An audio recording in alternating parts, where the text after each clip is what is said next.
going to be talking about numbers. We're going to see what numbers are in Python and what they are used for. We already talked about numbers before, and when we talk about numbers, we know that a number is any digit. These digits can be integers or floats. When I talk about digits, I mean 1, 2, 3, 4. So we have learnt about what integers are and what floats are. We know that numbers in Python can only come in three types, which is the integer, the float, and the complex. So we are going to talk about each of them, explain what they are. This is going to be more of a revision class, considering the fact we've already talked about this in our last lecture when we talked about data types. So we know that the integers are used to represent whole numbers, where we can have something like 8, 3, 4, 5, 6, while the float is actually used to represent numbers with decimal point. We know how we can convert from maybe an integer to a float, or from a string to an integer. And you know that you can only convert string that is made up of only digits, meaning that you can only convert strings to an integer or a float when that string is only made up of digits. So let's continue. So just like we had yesterday when we talked about strings, there are also some built-in methods that we can use with integers. This method help us to perform some tasks. They are like reserved words that are reserved only for integers. So we are going to see some of them in a bit, not all of them, because of our time and everything. So we are going to see some of them. So for that, I will need to open my VS Code. Let me just show you like what you can do with some of this built-in function or reserved word. First, let's talk about the abs. We can see it returns an absolute value, the absolute value of s. So we already know that the abs only work on integers, or sorry, on numbers. We can also use it on floats, but the function or the app of the apps keyword or the apps built-in function, it gives the absolute value. So now the absolute value, in the sense of maybe when we pass in something like a negative number, it's kind of converted to a positive number. Like for example, let me pass in -4. So let me run this and see what, as I see, we get 4, because the absolute value of -4 is actually 4. So let's check the next built-in keyword. We have the round.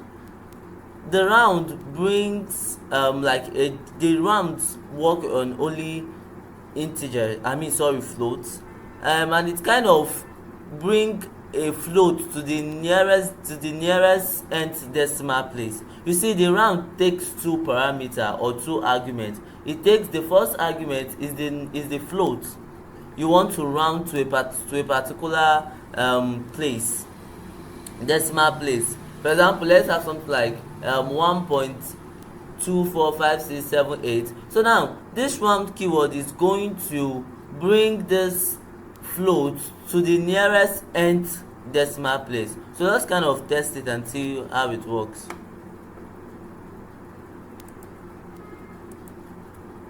So we have let us print it,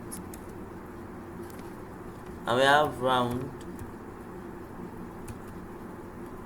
So as I said, the round takes two keywords. Let's say the first one will be this, and then we will have the second one, which is the nth place. What is the position or the decimal position you want it to round it to? Maybe let's say we want it to go for the second decimal place. So let's save this and run it. So I already see we have 1.888. It approximates 8 to 7, so that is why we have 888. Let me kind of increase make it a little bit bold so you can see it better. So you can see the output 0.888, 1.88, because that is the second decimal place. This round is just used to round a particular float to a decimal place. So let's go for the next one. The next one is the power. From what we can already see here, it raised x by the power of y. So let's kind of test it and see how it works. So let's test it.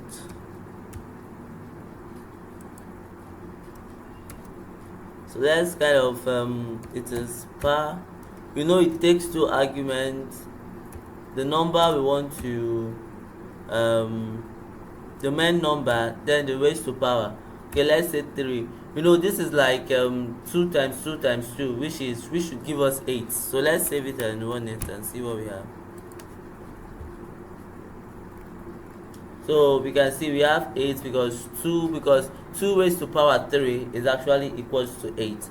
So let's see, but you are getting a sense of what this reserve words are used for. So now I want you to, like, if you can pause the video here and kind of test every reserve word here, because of we don't have that much I don't want this video to be too long, so I'm kind of ending it here. But I want you to pause this video, like, test every reserve word you see here. Every reserve word you see here, I want you to test it, go for it, see what you can do with it. You understand it, because it's very important, especially when working with number. It's important you know these reserve words. So another thing we already know, we know that we can use arithmetic operators with our numbers. We know that these arithmetic operators are like addition, subtraction. Any operator that actually perform an arithmetic task is an arithmetic operator.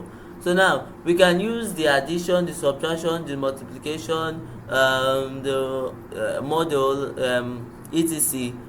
We can do it using the using numbers. So these arithmetic operations are not actually possible with strings, but they are possible with numbers. So let's just see a brief talk on that. So we already know we can have something like 5 plus 8. We now know we can have an expression like this and it should give us an answer. 5 plus 8 is 11. 5 plus 6 is 11. So you see, we can perform mathematical operation with numbers, or arithmetic operation where we use an arithmetic operator. So now another thing, we can also, like, kind of combine arithmetic operators with assignment operators. I know we have done this before, where we have something like num and like we set it to maybe something like 5, then we can actually combine the arithmetic operator and an assignment operator, like this expression that we have here, where we have kind of num being equals to num minus 2. We understand this expression, we are kind of saying we want num to be equals to the previous value of num minus 2, which we have the previous value of num, or the current value of num right now, is 5. So now we are doing just 5 minus 2. So this statement can be rewritten like in something like num minus equals to 2. So something like this. So it's like a combination of the assignment and the arithmetic operator. This statement is same thing as this. So I didn't want this video to be very long, and I really like the fact that I've been able to make it this short. So I want you to, if this video was useful to you, please like, subscribe and turn on the notification bell. So you can pause the video here and still go back to this solving this and knowing what they are used for. I added good description, like I added the reserve word or the built-in function, and I also add what it is used for and how it is used. So kind of, in case you're having problem with any of them, I want you to comment your problem, and we would give you the appropriate answer. Once again, thanks for watching. See you next time.